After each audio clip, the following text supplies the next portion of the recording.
Hello મિત્રો, હું છું કોમલ અને હું કોમલ ચૌહાણ યુટ્યુબ ચેનલ પર આપ સૌનું હાર્દિક સ્વાગત કરું છું.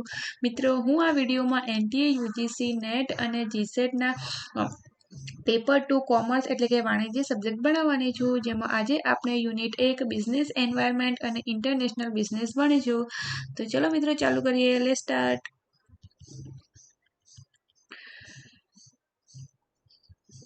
બિઝનેસ એન્વાયરમેન્ટ અને ઇન્ટરનેશનલ બિઝનેસને આપણે ધંધાકીય, પર્યાવરણ અને આંતરરાષ્ટ્રીય ધંધા તરીકે ઓળખીશું. તો ફર્સ્ટ એમાં આપણે પહેલાં જોઈશું કે ધંધાનો ખ્યાલ શું છે. ધંધો કેવી રીતે થાય છે, ધંધામાં કેવી પ્રવૃત્તિઓ હોય છે.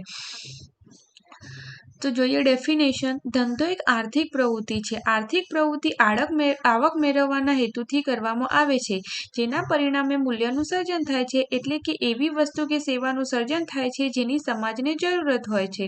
હવે આપણે જોવાનું છે કે આર્થિક પ્રવૃત્તિમાં શું હોય છે. તો અર્થશાસ્ત્રમાં આર્થિક પ્રવૃત્તિને મુખ્ય 4 વર્ગોમાં વિભાજિત કરવામાં આવ્યું છે: ઉત્પાદન, વહેંચણી, વિનિમય અને વપરાશ. આ થઈ આર્થિક પ્રવૃત્તિ. વ્યક્તિ આર્થિક પ્રવૃત્તિ કેમ કરતો હોય છે?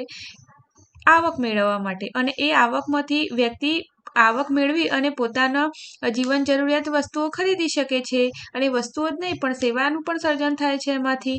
તો વ્યક્તિ આવક મેળવ્યા પછી પોતાના માટે કપડાં, મકાન, ગાડી, પોતાના માટે મોબાઈલ, લેપટોપ દરેક વસ્તુ ખરીદી શકે છે. અને સેવાનું પણ સર્જન થાય છે. કઈ રીતે સેવાનું સર્જન થાય છે કે જ્યારે આપણે હોસ્પિટલમાં જઈએ છીએ અને હોસ્પિટલમાં જે આપણે ડૉક્ટરને ફીસ પ્રોવાઈડ કરીએ છીએ અને ડૉક્ટર આપણું નિદાન કરે છે, એ શું થયું? આવકના બદલામાં આપણે એને ફીસ ચૂકવી અને એના બદલામાં એને આપણને સેવા આપી, ડૉક્ટરે આપણને સેવા આપી. તો આ શું થયું? સેવાનું સર્જન. પછી આપણે ઘરમાં કોઈ મેડ રાખતા હોઈએ છીએ તો આપણે એને પૈસા ચૂકવીએ છીએ અને એ આપણને જે કામ કરીને આપે છે, આપણને સેવા આપે છે. આ થયું સેવાનું સર્જન. તો આ હતો ધંધાનો ખ્યાલ.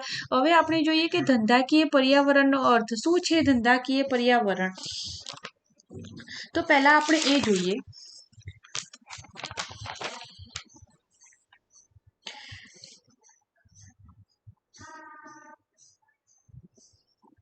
એવું પર્યાવરણ જેની અસર કોઈના કોઈ રીતે ધંધા ઉપર થતી હોય છે, પણ ધંધો એના ઉપર કોઈ કંટ્રોલ કરી શકતો નથી. આને કહેવાય કે વ્યવસાયિક પર્યાવરણ, ધંધાનું પર્યાવરણ. તો આપણે એની ડેફિનેશન જોઈએ કે ઓથર છે એક આર્થર એમ વિમરના મત મુજબ ધંધાકીય પર્યાવરણ એટલે આર્થિક, સામાજિક, ભૌતિક, ધારાકીય અને ટેકનોલોજીકલ પરિબળોનો સમૂહ છે, જેમાં ધંધાકીય પ્રવૃત્તિઓ કરવી પડે છે. હવે આજે આર્થર એમ વિમર છે, એમને બહુ બધી કન્ટ્રીઓમાં, બહુ બધા કન્ટ્રીઝના અલગ અલગ સ્ટેટમાં અલગ અલગ જે વિસ્તાર હતા, અમુક એરિયામાં એમને જઈને જે ધંધાકીય એ કોમર્શિયલ જે એરિયા હતા એમાં જઈ અને એમને રિસર્ચ કર્યું કે ધંધાને પર્યાવરણ કઈ રીતે અસર કરે છે. તો એમને જોયું કે આર્થિક રીતે અસર કરતા હોય છે, ધારાકીય રીતે, ટેકનોલોજીકલી રીતે, સામાજિક રીતે, ભૌતિક રીતે. તો પછી એમની જે બુક હતી એમાં એમને દર્શાવ્યું છે કે ધંધાને 5 પરિબળો અસર કરતા હોય છે: આર્થિક, સામાજિક, ભૌતિક, ધારાકીય અને ટેકનોલોજીકલી રીતે. પછી આપણે એને ડિટેલમાં જોઈએ કે કઈ રીતે આર્થિક રીતે કઈ રીતે ધંધાને અસર કરે છે. તો આપણે પહેલા એમાં જોઈએ કે આર્થિક રીતે એટલે હું એક ઉદાહરણ આપું છું કે આજે મારી જોડે 10 રૂપિયા છે, તો એ મારે પૂરા દિવસમાં 10 રૂપિયામાં જ ખર્ચ કરવાનો છે, પૂરા દિવસમાં 10 રૂપિયામાં સર્વાઈવ કરવાનું છે. તો શું હું એકી સાથે 10 રૂપિયા ખર્ચી નાખીશ? ના. કેમ કે મારી પાસે 10 રૂપિયા જ છે, તો હું 5 રૂપિયા વાપરીશ, પછી 3 રૂપિયા વાપરીશ, 2 રૂપિયા વાપરીશ. આવી રીતે હું પૂરો દિવસનો ખર્ચો કરીશ. કેમ કે મારા જોડે વધારે પૈસા નથી, 10 રૂપિયા જ છે. પણ જો મારી જોડે મારા પોકેટમાં 100 રૂપિયા હોત તો હું 30 રૂપિયા વાપરતી, 50 રૂપિયા વાપરતી, 60 રૂપિયા વાપરતી, 80 રૂપિયા વાપરતી. કેમ કે મારા જોડે 100 રૂપિયા હતા, પહેલા મારા જોડે 10 રૂપિયા હતા. તો ધંધાનું આર્થિક રીતે એટલે આર્થિક પરિસ્થિતિ. એક બિઝનેસમેન પોતાનો ધંધો સ્ટાર્ટ કરે તો એ જે પોતાનો બિઝનેસ સ્ટાર્ટ કરવાનો છે એ એરિયા જે વિસ્તાર છે એમાં જઈને એ રિસર્ચ કરશે કે અહીંયા કેવા લોકો રહે છે, ગરીબ રહે છે, મિડલ ક્લાસ રહે છે, અમીર લોકો રહે છે, અહીંની જે પબ્લિક છે એ અહીંના જે વ્યક્તિઓ છે એમના જોડે કેટલા પૈસા છે, એ પોતાની લાઈફસ્ટાઈલ કેવી રીતે જીવે છે, એ કેવી વસ્તુઓ પહેરે છે, કેવી વસ્તુઓ ખરીદવા માગે છે. હવે હું છું એક બિઝનેસમેન છું, હવે હું એક બિઝનેસ સ્ટાર્ટ કરું છું, ત્યાં હું મારે ત્યાં મોંઘી મોંઘી વસ્તુઓ રાખું છું, હાઈ ફાઈ અને બ્રાન્ડેડ પ્રોડક્ટો રાખું છું, પણ આ જે એરિયા છે, આ જે વિસ્તાર છે, એમાં ગરીબ લોકો અને ક્લાસવાળા રહે છે, મિડલ ક્લાસવાળા રહે છે. તો શું એ લોકો મારા ત્યાંથી વસ્તુઓ લઈ જશે? ના, કેમ કે એમના પાસે એટલી આવક જ નથી, એટલા રૂપિયા જ નથી કે એ મારા ત્યાંથી બ્રાન્ડેડ અને મોંઘી વસ્તુઓ ખરીદે. તો આ શું થયું? આર્થિક. તો આર્થિક કઈ રીતે ધંધાને અસર કરે છે? હવે હું મિડલ ક્લાસ અને જે પુઅર લોકો છે એવી એટલા જે બજેટ છે એમનું, એવા બજેટમાં જ હું એવી પ્રોડક્ટ લાવી અને હું સેલ કરું, તો એ લોકો બધા મારે ત્યાં આવશે અને મારા ત્યાંથી વસ્તુઓ સેલ થશે. તો આ શું થયું? આર્થિક રીતે ધંધાને કઈ રીતે અસર કરે છે, આ તો આર્થિક પરિબળ. આપણે હવે નેક્સ્ટ જોઈએ કે સામાજિક પરિબળ. તો સામાજિકમાં આપણે શું હોય છે કે, જો કે હું એક્ઝામ્પલ આલું કે 1900નો સમય હતો. 1900ના સમયમાં કેવું હતું? અધિકતર આપણો સમાજ કેવો હતો કે જે આપણા સમાજમાં જે લેડીઝ લોકો હતા ને, એ સાડી જ પહેરવાનું પ્રિફર કરતા હતા. એમની પસંદગી શું હતી? પહેલા સાડી હતી, અને એ બી ખાદીની સાડી, કોટનની જે સાડી આવે એવી. પછી ક્યાંક રેરલી એવું હોય કે એ લોકો શૂટ પહેરતા હોય, પંજાબી ડ્રેસ પહેરતા હોય છે. એના અલાવા એ બીજું કંઈ જ નથી પહેરતા. પણ જો એ વખતે કોઈ બિઝનેસમેન હોય અને એ એવું વિચારે કે હું અત્યારે જીન્સ, ટોપ, પછી સ્કર્ટ છે, પછી શોર્ટ્સ છે, એવો કોઈ બિઝનેસ સ્ટાર્ટ કરે, તો શું એ વખતે એનો ધંધો ચાલતો? ઓફકોર્સ નહીં ચાલતો.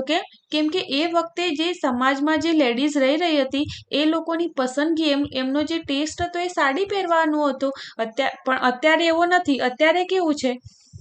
અત્યારે લેડીઝ લોકો દરેક વસ્તુ પહેરતી હોય છે, પણ ભાગ્યે જ રેરલી સાડી પહેરતા હોય છે. પણ અત્યારે જો આપણે આ જે 21મી જમાનો છે, એમાં આપણે જોઈએ કે ખાદીના લોકો શોરૂમ ખોલીને બેસે છે, પણ એટલી ત્યાં કોઈ ડિમાન્ડ નથી હોતી ખાદીની. કેમ કે અત્યારે નવી નવી વેરાયટીઓ આવી હોય છે, નવું નવું મટીરિયલ આવ્યું હોય, તો લોકોને એમાં રુચિ અને રસ હોય છે. તો અત્યારે ખાદીની પ્રોડક્ટો એટલી ચાલતી નથી. તો આ થઈ સામાજિક, કે સમાજમાં, સોસાયટીમાં શું ચાલી રહ્યું છે, સોસાયટીના હિસાબથી લોકો આજકાલ જીવતા હોય છે.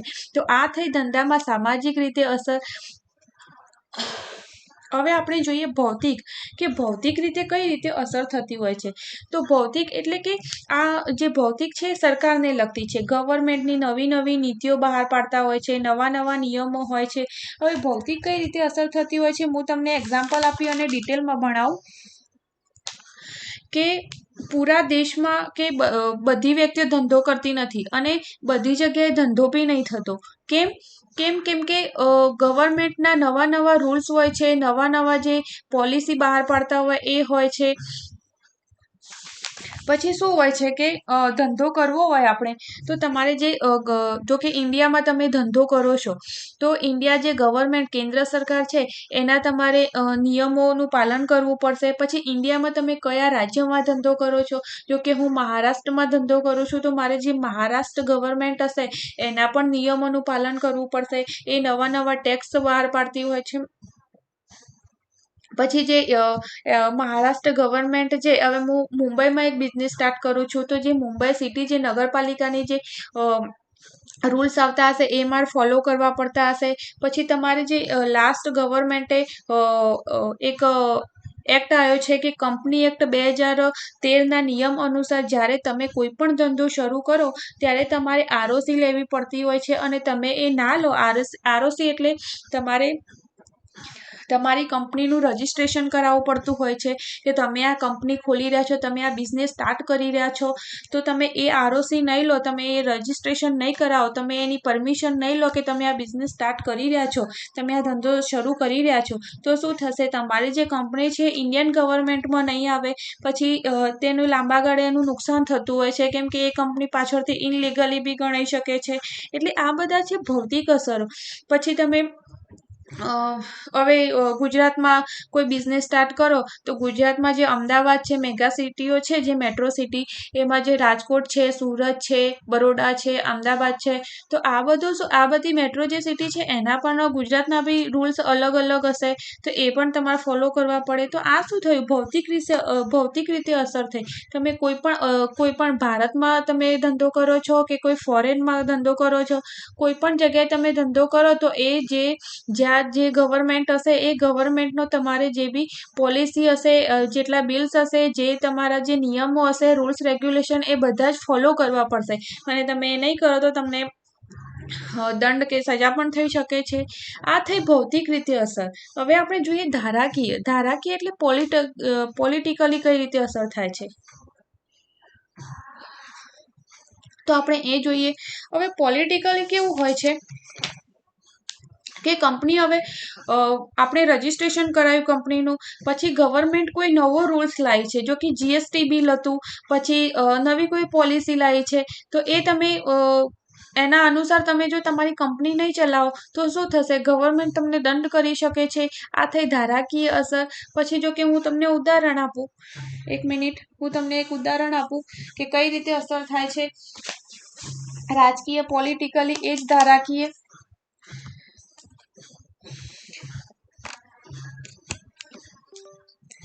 ઓકે,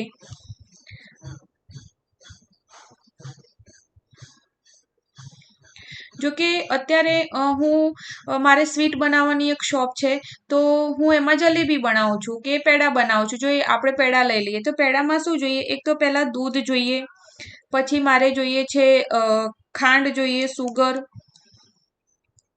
પછી શું જોઈએ, મારે એક કલર જોઈએ, પછી જોઈએ મારે એક સ્ટવ જોઈએ, કે એ બધા જે કન્ટેનર છે એ જોઈએ. પણ મેન મારે શું જોઈએ છે, કલર જોઈએ છે, દૂધ જોઈએ છે અને શુગર જોઈએ છે. તો જે આ 3 વસ્તુઓ હતી એ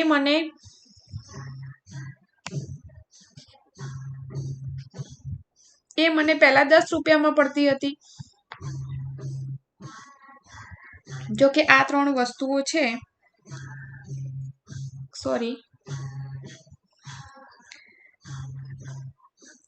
મને આ 3 વસ્તુઓ મળતી હતી 10 રૂપિયામાં. તો કેટલા થતા હતા, 30 રૂપિયા. અને હું ત્યાં 10 રૂપિયા હું મારા એમાં પ્રોફિટ લેતી હતી. તો આ વસ્તુ મને 40 રૂપિયામાં હું વેચતી હતી, અને 1 કિલોના 40 રૂપિયા હતા, 1 kg પેડાના 40 રૂપિયા હતા. હવે સરકારે શું કર્યું, આ જે 3 વસ્તુ હતી ને એના ઉપર એને અલગ અલગ ટેક્સ કરી દીધો.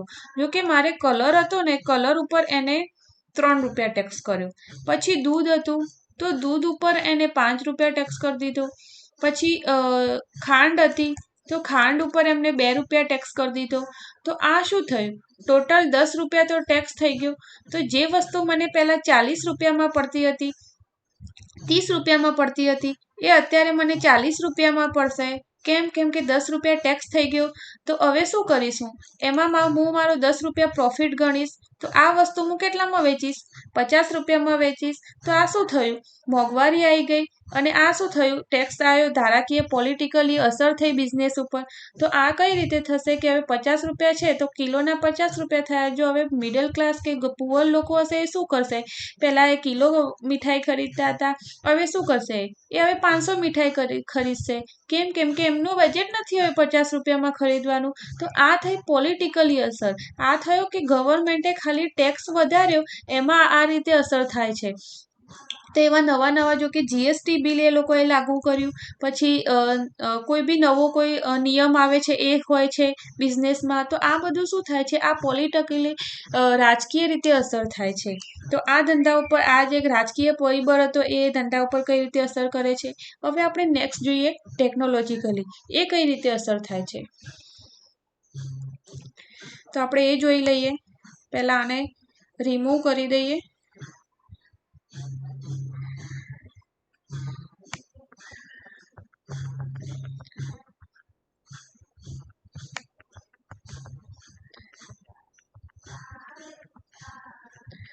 તો હવે નેક્સ્ટ જોઈએ આપણે ટેકનોલોજી, કે કઈ રીતે ટેકનોલોજીની અસર ધંધા ઉપર થાય છે. જો કે આપણે વિચારી લો કે અત્યારે તમે સ્માર્ટફોન ખરીદી રહ્યા છો, પછી એના પહેલાં તમે કોઈ અલગ ફોન હતો નોકિયાના, એના પહેલાં શરૂમાં તમે નોકિયાનો 1100 જે મોડલ હતું એ હતું. તો 1100નું મોડલ હતું એ કેવું હતું કે બધા લોકોએ વાપર્યું હતું. એના પછી નવા ફોન આવ્યા, એના પછી અત્યારે સ્માર્ટફોન આવી ગયા છે. તો શું જે જૂના નોકિયાના ફોન હતા, હવે જે નોકિયાનો જે માલિક છે એ અત્યારે એવું વિચારે કે મારે તો નોકિયાના જ એ 1100ના જ મોડલ વેચવા છે માર્કેટમાં, અને લોકોને એ અને સસ્તા ભાવે. તો શું સસ્તા આપશે તો બી અત્યારના લોકો એને ખરીદશે ના? કેમ કે અત્યારે સ્માર્ટફોન આવી ગયા છે. પહેલાં શું હતું, આપણે બીજું એક એક્ઝામ્પલ આપું કે પહેલાં આપણે બ્લેક એન્ડ વ્હાઇટ ટીવી હતા, પછી કલર ટીવી આવ્યા, એના પછી સોનીના અને એલજીના પેલા જે પતલા સ્ક્રીનવાળા હતા એ આવ્યા. અત્યારે સ્માર્ટ ટીવી આવી ગયા છે કે મોબાઈલ થકી બી ચાલે છે. તો આ બધું શું થયું, નવી ટેકનોલોજી આવી. તો શું જૂની જે કલર ટીવી હતી કે જૂની બ્લેક એન્ડ વ્હાઇટ ટીવી હતી એ લોકો અત્યારે ખરીદશે ના? કેમ કે અત્યારે સ્માર્ટ ટીવી આવી ગઈ છે, એમને મોબાઈલ થકી ચાલે એવી ટીવીઓ આવી ગઈ છે.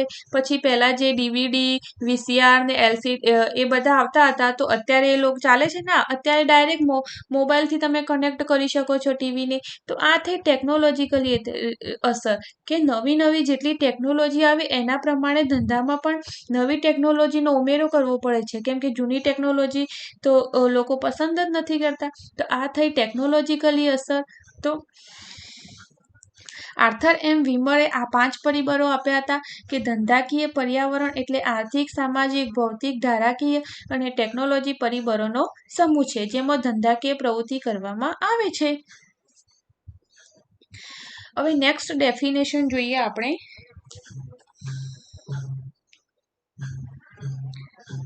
વિલિયમ ગ્લુક અને જુક એ એમની ડેફિનેશનમાં શું કહેવા માંગે છે કે ધંધાકીય પર્યાવરણ બાહ્ય પરિબળોનો સમૂહ છે જે ધંધાકીય પેઢીને નવી તકો પૂરી પાડે છે અને નવા પડકારો સર્જે છે. ધંધાકીય પર્યાવરણમાં સામાજિક, આર્થિક, રાજકીય અને ટેકનોલોજીકલ સંજોગોનો સમાવેશ થાય છે. તો આ જે ઓથર છે વિલિયમ ગ્લુક અને જુક, એ એવું એમના ડેફિનેશનમાં બતાવે છે કે બાહ્ય પરિબળો જે આ આર્થિક, સામાજિક, ભૌતિક, રાજકીય અને ટેકનોલોજી છે, આ બધા બાહ્ય પરિબળો કહેવાય. ધંધાના બાહ્ય પરિબળો છે. ધંધાના અંદરના જે આંતરિક પરિબળો આવે એ પાછા અલગ હોય છે. તો ધંધાનું જે પર્યાવરણ હોય ને એમાં બાહ્ય પરિબળો આવતા હોય છે. એમાં જે ધંધો હોય આપણો, જે ફ્રેન્ચાઇઝી જે પેઢી હોય છે, એમાં નવી તકો આવતી હોય છે. મેં તમને પહેલાં જ કીધું કે આપણે આર્થિક રીતે કે આર્થિક જે વ્યક્તિઓ છે, જે લોકો રહે છે પબ્લિક, એમની આર્થિક પરિસ્થિતિ, આર્થિક કન્ડિશન એમની કેવી છે એ જોઈને બિઝનેસ શરૂ કરવાનો હોય છે કે બિઝનેસ ચાલતો હોય છે. પછી સામાજિક રીતે, જો કે 1900નો જે સમયગાળો હતો એ કેવો હતો, અત્યારે કેવો છે, તો આ થઈ સામાજિક રીતે. તો એમાં શું હોય, નવી હોય તકો આવતી હોય છે. જો કે હવે લોકોની આર્થિક કન્ડિશન ચેન્જ થઈ રહી છે. લોકો હવે લોકોની આવકમાં હવે વધારો થયો છે. તો શું થયું, ધંધા બી હવે વધારે શરૂ થયા છે અને એનું વેચાણ ડિસ્ટ્રીબ્યુશન બી વધારે થઈ રહ્યું છે. અને હવે ઘણા એવા 100માંથી 70% લોકો, 70% લોકો એવા છે કે એ સારી એવી પ્રોડક્ટ ખરીદવા માંગે છે. સમાજમાં હવે સામાજિક અસર કેવી થઈ ગઈ છે, લોકોની રુચિ, પસંદગી, ટેસ્ટ બદલાઈ રહ્યો છે. તો આ બધું શું થાય, નવી તકો આવતી હોય છે ધંધામાં. એક સ્થાયી નહીં હોતો કે ધંધામાં આ જ ચાલે, રોજ નવું કંઈક ના કંઈક હોતું હોય છે. પછી નવા પડકારો આવતા હોય છે. જો કે નવી ટેકનોલોજી આવી, તો નવી ટેકનોલોજી કઈ રીતે લાવવી, જૂની ટેકનોલોજીને કઈ રીતે બંધ કરવી, નવી ટેકનોલોજીમાં કેવા ચેન્જીસ આવ્યા છે, કેટલા ફેરફારો છે, એ બધા એક નવો પડકાર સર્જે છે ધંધામાં. પછી ધંધાકીય પર્યાવરણમાં આપણે પહેલાં કીધું એ જ કે પર્યાવરણમાં સામાજિક, આર્થિક, રાજકીય અને ટેકનોલોજીકલ, આમાં ધારાકીય લીધું છે, અહીંયા રાજકીય લીધું છે. આ ઓથરે બી સેમ જ કીધું છે કે આમાં પણ આ રીતનું જ બાહ્ય જે આર્થિક, સામાજિક, રાજકીય, ટેકનોલોજીકલ સંજોગો છે એનો સમાવેશ થાય છે. આપણે ઉપર જ મેં તમને હમણાં સમજાવ્યું. એના પછીની ડેફિનેશન જોઈએ આપણે, રિચર્ડ મેન અને કોપરના મત અનુસાર. જો કે આ 3જા નંબરના છે ઓથર રિચમેન અને કોપર. એવું એમના ડેફિનેશનમાં બતાવે છે કે ધંધાકીય પર્યાવરણમાં એવી બાબતોનો સમાવેશ થાય છે જેના ઉપર ધંધાકીય પેઢી પર વ્યક્તિગત રીતે અંકુશ હોતો નથી. ધંધાકીય પેઢીએ આ પર્યાવરણમાં જ પ્રવૃત્તિ કરવી પડે છે જે સમયાંતરે બદલાતી હોય છે. જો કે રિલાયન્સના જે માલિક છે, ઓનર છે જે એ શું હોય કે એમનો વ્યક્તિગત રીતે અંકુશ હોય. હવે એમને ગમે છે કે પહેલા જે એમને મોબાઈલ હતા નોકિયાના કે કોઈ પણ, તો એ હતા પહેલાના. પહેલા આપણે જીઓના જ લઈ લઈએ કે રિલાયન્સના ફોન કેવા આવતા હતા પહેલાના. અત્યારે એ લોકોએ જીઓના ફોન કેવા નીકાળ્યા, પછી એમાં આપણને કેવી કેવી નવી પોલિસીઓ આપી. તો આ શું થયું, એમને નવી ટેકનોલોજી લાયા. કેમ કે અત્યારે લોકોને નવી ટેકનોલોજી જોઈએ છે, પણ હવે એવું એ વિચાર કે મારે તો પહેલા જે રિલાયન્સના ફોન હતા એ જ અત્યારે સેલ કરવા છે, તો શું એમ એ વેચી શકે? ના. એટલે એમનો કોઈ વ્યક્તિગત અંકુશ નથી હોતી. હા, કંપની એમની છે, એમનો ખુદનો ધંધો છે, પણ એમના હિસાબથી કોઈ ફેશન કે સામાજિક અસર કે આર્થિક રીતે એ એમના હિસાબ, પછી ગવર્મેન્ટ કોઈ નીતિ પોલિસી બહાર લાવે છે કે કોઈ ટેક્સ બહાર લાવે છે, તો એમનું પાલન કરવું પડે. હવે એવું કે ના, હું કોઈ કંપનીનો માલિક છું તો એ તમારી કોઈ ટેક્સ કે નીતિ નિયમોનું પાલન નહીં કરું તો એવું ના ચાલે. એટલે વ્યક્તિગત રીતે એના ઉપર કોઈ અંકુશ નથી હોતો. હા, એ કંપનીનો માલિક છે, પણ એનું કોઈ એવું નહીં હોય કે એના હિસાબથી એ નથી કરી શકતો. પછી ધંધાકીય પેઢી આ પર્યાવરણમાં જ પ્રવૃત્તિ કરવી પડે છે. જો કે મેં ઉપર જ તમને સમજાવ્યું પહેલાની જે ડેફિનેશન હતી એમાં, કે નવા તકો આવતી હોય છે, નવા પડકારો આવતા હોય છે. તો આ શું થયું, એ એક પર્યાવરણ થયું. એ પર્યાવરણમાં જ પ્રવૃત્તિ કરવી પડે. જો કે અત્યારે લોકોની પસંદગી બદલાઈ, લોકોની આર્થિક કન્ડિશન કેવી છે, ભૌતિક રીતે શું નિયમો આવ્યા, ધારાકીય રીતે રાજકીય રીતે શું ચેન્જીસ આવ્યા છે, ટેકનોલોજીમાં શું બદલાવ આવ્યો છે.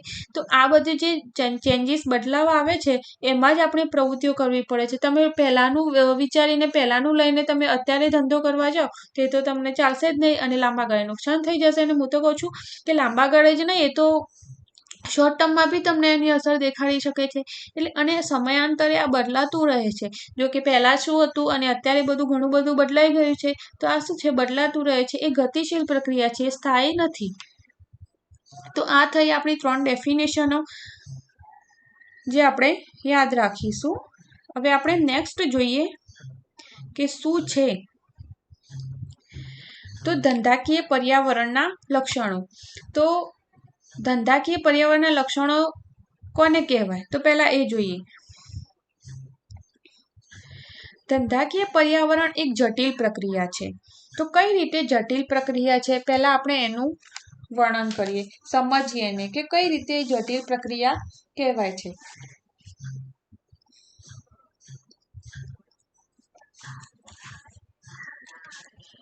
ધંધાકીય પર્યાવરણમાં અસંખ્ય પરિબળો, અસંખ્ય ઘટનાઓ, અસંખ્ય પરિસ્થિતિઓ અને પ્રભાવનો સમાવેશ થાય છે. આનાથી એ જટિલ પ્રક્રિયા થઈ છે. કેમ કે તમે બિઝનેસ શરૂ કરો છો, તો તમે બિઝનેસ શરૂ કરો તો મેં વિચારી લીધું કે મારે એક બિઝનેસ ધંધો શરૂ કરવો છે. ધંધો શરૂ થઈ જાય? ના. કેમ કે એની પ્રક્રિયા એટલી જટિલ છે. પછી બિઝનેસ સ્ટાર્ટ કરવાનો છે, એટલો આસાનીથી થોડો થઈ જશે. પછી તમે વિચારશો કે શેનો ધંધો કરવો, કેવા એરિયામાં કરવો, ક્યાં કરવો, પછી કેટલા લેવલ ઉપર કરવો છે, પછી લોકોની પસંદગી, એ તમારે બધું રિસર્ચ કરવું પડશે. તમારું બજેટ શું છે, કે ધંધો તમે સ્ટાર્ટ તો શરૂ તો કરવા માંગો છો, પણ તમારું બજેટ શું છે, માર્કેટમાં કેવી પ્રોડક્ટો વેચાય છે, માર્કેટમાં શું ચાલી રહ્યું છે, કસ્ટમર કેવી વસ્તુ માગે છે. તો આ બધું પ્રક્રિયા છે. પછી તમારે કોઈ ધંધો સ્ટાર્ટ કરવો છે, તો તમારે એ એરિયા, જે નગરપાલિકા, જે રાજ્ય, જે કેન્દ્ર લેવલે હશે, એના નિયમો બધા પાલન કરવા પડશે. તમારે આરઓસી લેવી પડશે. કંપની એક્ટ 2013ના અનુસાર તમારે એ જે બી રાજ્ય સરકાર હશે, પછી કેન્દ્ર સરકાર, એમાં તમારે રજીસ્ટ્રેશન કરાવવું પડશે. તો તમે વિચારવાથી કોઈ ધંધો શરૂ નથી થઈ જતો. શું કરવું પડશે, તમારે અલગ અલગ બધી પ્રક્રિયાઓ કરવી પડશે. ને આ જે પ્રક્રિયાઓ છે જટિલ છે, એટલી કોઈ સરળ નથી કે દરેક વ્યક્તિ દરેક એરિયામાં એમ ધંધો શરૂ કરી શકે. તો આ શું થયું, આ એક જટિલ પ્રક્રિયા છે. આ એના લક્ષણો છે. હવે આપણે સેકન્ડ નંબરનું જોઈએ કે ધંધાકીય પર્યાવરણ બહુમુખી પ્રક્રિયા છે. બહુમુખી એટલે તમે ધંધામાં એક પ્રક્રિયા થોડી હોય છે, બહુ બધી હોય છે.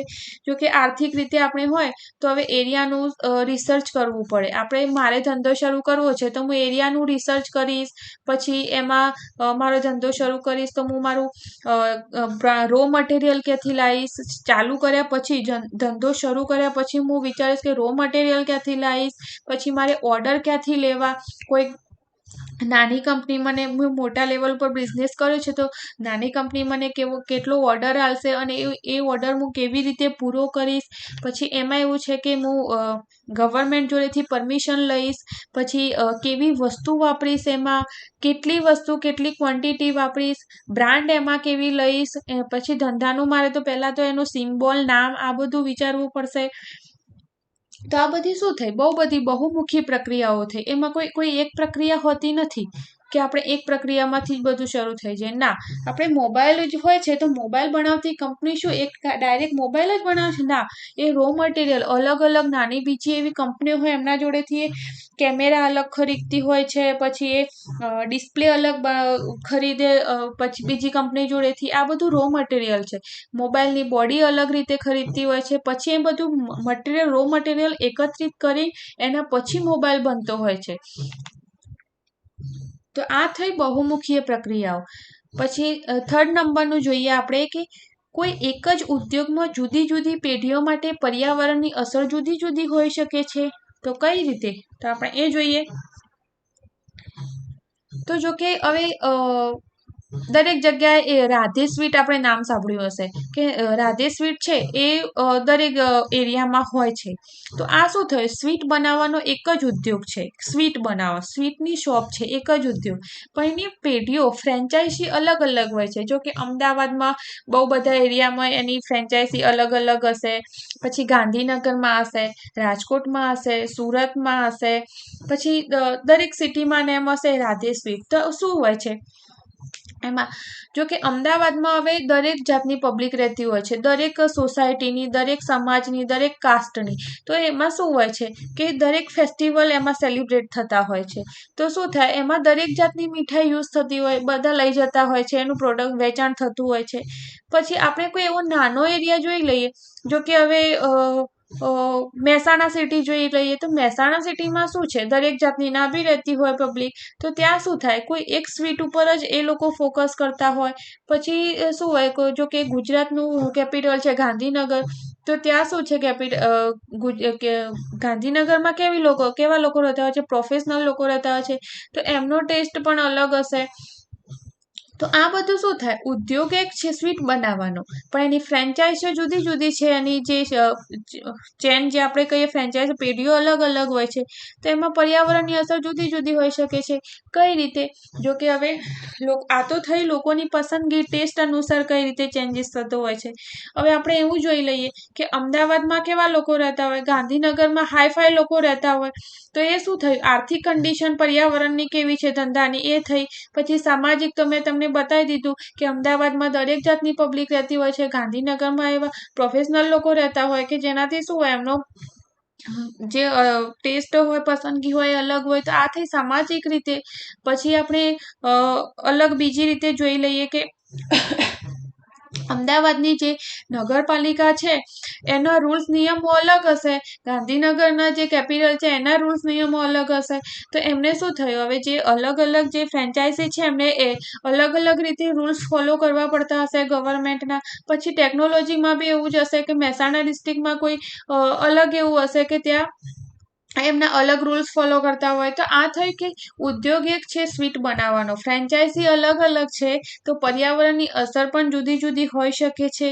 હવે થયું કે પર્યાવરણના પરિવર્તનના પરિણામે બજારોમાં હરીફાઈનું સ્વરૂપ, તેવી તીવ્રતા અને તેના સમીકરણો બદલાઈ જાય છે. તો કઈ રીતે બજારમાં હરીફાઈ આવતી હોય છે? તો હું એક્ઝામ્પલ આપું કે હું એક શોપની સ્વીટની શોપ શરૂ કરું છું, એક શોરૂમ ખોલું છું. પછી એમાં મારે હું સરસ રીતે એ ધંધો શરૂ કરું છું અને મારે મસ્ત એ ધંધો ચાલતો હોય છે. હવે હું ગાંધીનગરમાં રહું છું ને ગાંધીનગરનો એક એરિયા છે સેક્ટર 1, એમાં હું આ શોપ ખોલી દઉં છું અને પછી સેક્ટર 1ના બધા જ લોકો મારા ત્યાંથી આવીને સ્વીટ લઈ જાય છે. હવે મારો એક ફ્રેન્ડ હતો, એને એવું વિચાર્યું કે આના ત્યાં તો આટલી પબ્લિક આવે છે અને આનો બિઝનેસ સક્સેસફુલ થઈ રહ્યો છે, તો હું કેમ ના સ્વીટની બીજી દુકાન ખોલી દઉં અહીંયા. તો એને એવું વિચારીને બીજી દુકાન ખોલી દીધી. પછી શું થયું, આખા એરિયામાં 2 સ્વીટની શોપ હતી, તો લોકો અડધા કસ્ટમર અહીંયા આવે, અડધા ત્યાં જાય, એટલે કોઈ એટલું ચેન્જીસ ના આવ્યો. 50-50% માંથી 50-50% થયું. તો શું થયું આમાં કે એટલું કોઈ ચેન્જીસ ના આવ્યો. પછી એમાં કોઈ ત્રીજો ફ્રેન્ડ હતો, એને એવું વિચાર્યું કે આ બેને તો સ્વીટની દુકાન સારી એવી ચાલી રહી છે, તો હું કેમ ના સ્વીટની દુકાન ખોલું. તો એ બી સ્વીટની દુકાન ખોલી દેશે. તો હવે શું થયું, 100માંથી 20% કસ્ટમર ગ્રાહક છે એ જ મારા ત્યાં આવે છે, બીજા તો ત્યાં જતા રહે છે. હવે તો હવે શું કરીશ હું, તો હું મારી જે શોપ છે ને એમાં પોલિસી જે અલગ અલગ રૂલ્સ બનાવી દઈશ ને થોડું ચેન્જીસ કરી દઈશ, જેનાથી કસ્ટમર મારા ત્યાં આવે. કઈ રીતે કે હું હે ને ગ્રાહકોને વેલકમ કરવા માટે એક સારું એવું કરીશ. પછી દરેક સ્વીટમાં નવી નવી વેરાયટીઓ લાવી દઈશ. પછી કોઈ ફેસ્ટિવલ આવે તો હું એમને ઓફર રાખીશ સ્વીટની દુકાનમાં. પછી કોઈ બી સ્વીટ હોય તો એની ક્વોલિટી હું સારી આપીશ, પેકેજિંગ સારું કરીશ, પછી કસ્ટમરને કોઈ ઓફર રાખીશ. તો આ શું થશે, પછી બધા કસ્ટમર મારા ત્યાં આવશે. કેમ કે એકબીજાને ખબર પડશે કે અહીંયા સારું એવું ઓફર બોનસ મળે છે, ઓફર છે. ફેસ્ટિવલમાં બી સારા ઓફર હોય છે, દરેક વસ્તુમાં વેરાયટી હોય છે દરેક સ્વીટમાં. પછી પેકેજિંગ બી સારું હોય છે, ક્વોન્ટિટી અને ક્વોલિટી બી સારી છે. તો શું થયું, એ કસ્ટમર મારા ત્યાં આવશે. એના પછી શું થશે, જે મારો જે બીજો ફ્રેન્ડ હતો એ બી એવું વિચારશે કે ના હું બી હવે કોઈ નવું એવું કરું. તો એ બી એના શોપમાં નવું કોઈ ડેકોરેશન કરશે અને નવા નિયમો કે નવી જે ઓફરો ને એવું બધું લઈને આવશે. તો આ શું થયું, એક બજારમાં હરીફાઈ થઈ ગઈ. જો કે હવે બીજું હું એક્ઝામ્પલ આપું તો આપણે હાર્પિક એક બાથરૂમ ક્લીનર છે. તો શું થયું, એ આવ્યું પછી એના જેવું જ કોઈ બીજી કંપની, એ સનીફ્રેશ જે કંપની છે એ લિક્વિડ આવ્યું. તો આ શું થયું, બજારમાં એક હરીફાઈ થઈ. હવે અમુક લોકો તો શું કરશે, હાર્પિક નથી તો સનીફ્રેશ લઈ જશે. કેમ કે સેમ બોટલ છે એની. તો અમુક લોકો તો નામ ને એવું નહીં, ખાલી બોટલ જ જોઈ લેશે અને લઈ જશે. તો આ શું થાય, માર્કેટમાં હરીફાઈ આવી જશે કે એક જ વસ્તુ જેવી બીજી વસ્તુ મળે છે, તો કસ્ટમર કઈ વસ્તુ લે છે, આ બધું માર્કેટમાં હરીફાઈ થઈ કહેવાય. હવે આપણે જોઈએ કે પર્યાવરણના પરિવર્તનો એટલા ઝડપી અને નાટ્યાત્મક હોય છે કે જેની આગાહીઓ કે પૂર્વાનુમાનો લગભગ અશક્ય હોય છે. આ છે 5મું લક્ષણ. તો આપણે એ જોઈએ કે જે ધંધો છે એનું પર્યાવરણના જે પરિવર્તનો હોય છે ને એ બહુ ઝડપી થતા હોય છે. કઈ રીતે, જો કે ખાસ કરીને બજારના નિર્ધારિત પરિબળો ઉપર આધારિત હોય છે, જેમ કે વ્યાજના દરો છે, વિનિમય દરો છે, ફુગાવાના દરો છે. પછી અલબત્ત જેમ કે વસ્તી વધારો થઈ રહ્યો છે, રાષ્ટ્રીય આવક, માથાદીઠ આવક, આ બધા શું છે કે આ બધામાં લાંબા ગાળાના પ્રવાહો છે. જો કે આ બધું લાંબા ગાળે ચેન્જીસ થતું હોય છે, એકદમ નહીં થતું હોતું, પણ અત્યારે તો ઝડપી પણ થઈ શકતો હોય છે કેમ કે વસ્તી વધી ગઈ છે. પછી તો આના કારણે શું થાય, તમે આગાહી કરો તો એ આગાહી શક્ય બને ના. કેમ કે અત્યારે કોઈ એટલું પરફેક્શન જ નથી, એટલા માટે. જો કે હવે કોરોનાનો સમય, કોરોના મહામારી આવી ગઈ, તો ગવર્મેન્ટે જેટલી બી પોલિસી હતી એ બધી બહાર પાડી હતી કે પછી કોઈ રૂલ્સ હતા એ બધા લાવવાના હતા. પછી લોકોએ નવા બિઝનેસ શરૂ કર્યા હતા. બિઝનેસમેનોએ એવું વિચાર્યું હતું કે અમારો બિઝનેસ આ લેવલ ઉપર છે તો આ લેવલ ઉપર લઈ જઈશું. તો પણ કોરોનામાં શું થયું, પૂરું ઇન્ડિયા નહીં, પૂરું વર્લ્ડ બંધ સ્ટોપ થઈ ગયું હતું. તો આના કારણે શું થયું, જેટલી પણ આગાહી કરી તે બધી શું થઈ, અશક્ય થઈ ગઈ. એના ઉપર કોઈ અમલ જ નહીં થયો. તો આ થયું પર્યાવરણ, કે ધંધાના પર્યાવરણ ઉપર આગાહીઓ કે પૂર્વાનુમાન પાછળનું જોઈને પણ આપણે એવું વિચારી નથી શકતા કે આ પાછળને 2 સાલમાં આટલી તરક્કી થઈ હતી તો આ 2 સાલમાં આટલી તરક્કી કરીશું. કેમ કે વસ્તી વધારો એટલો છે, તરક્કી કરવાની તો થતી જ હોય, પણ વસ્તી બી એટલી વધતી હોય છે, જેના કારણે શું હોય, તરક્કી તો થતી જ હોય, પણ એમાં પણ વસ્તી વધી જાય તો શું થાય, એનો અમલ ના થતો હોય. તો આ બધું થયું કે પર્યાવરણમાં પરિવર્તનો ઝડપી અને નાટ્યાત્મક હોય છે, કે એના કોઈ આગાહીઓ કરી શકાતી નથી હોતી. તો નેક્સ્ટ જોઈએ હવે ધંધાકીય પર્યાવરણ. એમાં છે આંતરિક પર્યાવરણ અને બાહ્ય પર્યાવરણ. બાહ્ય પર્યાવરણમાં પાછા બે છે, કે એકમલક્ષી પર્યાવરણ અને સમલક્ષી પર્યાવરણ. સમલક્ષી પર્યાવરણમાં બે છે, કે આર્થિક પર્યાવરણ અને બિન આર્થિક પર્યાવરણ. તો અત્યારે તો આપણે આ જેટલા બી આંતરિક ને બાહ્ય છે એ પૂરા નહીં કરી શકીએ, અને વિડીયો પણ લાંબો થઈ જશે, જેનાથી શું થશે, આપણે બધા બોર થઈ જઈશું. તો આપણે આ નેક્સ્ટ વિડીયોમાં ભણીશું. અને જો તમને મારો વિડીયો પસંદ આવે તો લાઈક, શેર અને સબસ્ક્રાઈબ કરજો. અને કોમેન્ટ બોક્સમાં કોમેન્ટ કરજો કે મારે નેક્સ્ટ વિડીયોમાં શું ચેન્જીસ કરવો જોઈએ, અને તમે હું જે સ્ટડી ભણાવું છું એ તમને ખ્યાલ આવે છે, અને જે પણ તમને કોઈ ઈચ્છા હોય તો બાય બાય ફ્રેન્ડ્સ, અને જય શ્રી કૃષ્ણ.